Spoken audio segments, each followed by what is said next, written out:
Be on your guard against the yeast of Herod and of the Pharisees. It's Jesus' warning for us. The yeast indicates what it is that makes these people live, what moves them to what action, and determines what action they do. This goes back to what we've been saying, that we live by certain values and we act out of that.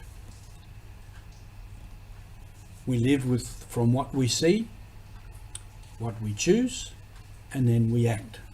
And Pope Francis, in his book, when he indicates a time to act, says, "This time for action asks us to recover our sense of belonging, the knowledge that we are part of a people." He emphasises very strongly that we are part of a people. We are part of the Christian people. Our inheritance comes from the Hebrew people.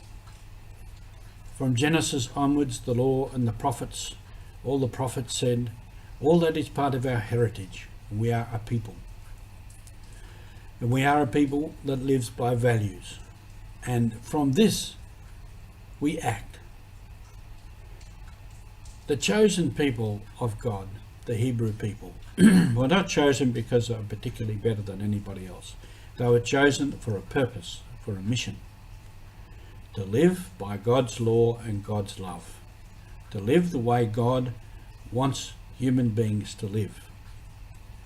As an example to all the rest of the world. As a way of saying, we live by the true God. We live by the law and the love of that true God. And we as Christian people, we inherit that mantle, that heritage. To live that way. And we inherit those values that we have mentioned.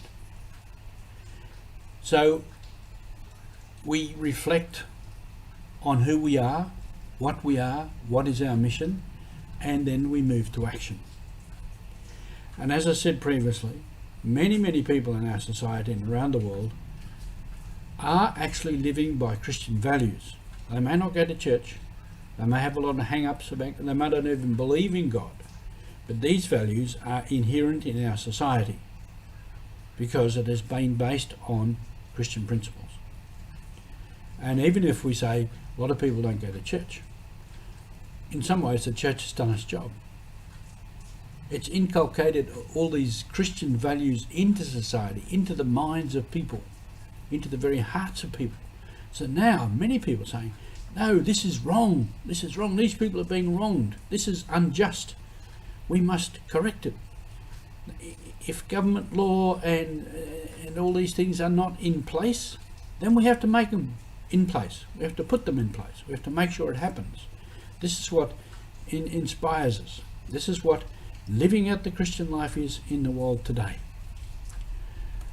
It's a big job, but each of us in our own way needs to reflect and say, what are my values? What do I live by? What can I stand up for? What can I advocate? How do I treat people? How do I see people? And then how do I act? What action comes from that? In Papua New Guinea and Melanesian society, they have a strong value of community, and they act out of that. If something is against the life of the community, threatens the community, they act on that, and they have obligations towards one another, so that if a family member or a relative or someone asks us for something, we are obliged to help. That's a value. They live out of a value and they act out of the value. And in many ways we might, as outsiders, we might see a very strange way of acting. But from within the culture, within the value of the people, it's a very sensible way of acting. And so we are called to this type of action. So we see, we choose, we act. This is a mission here and everywhere.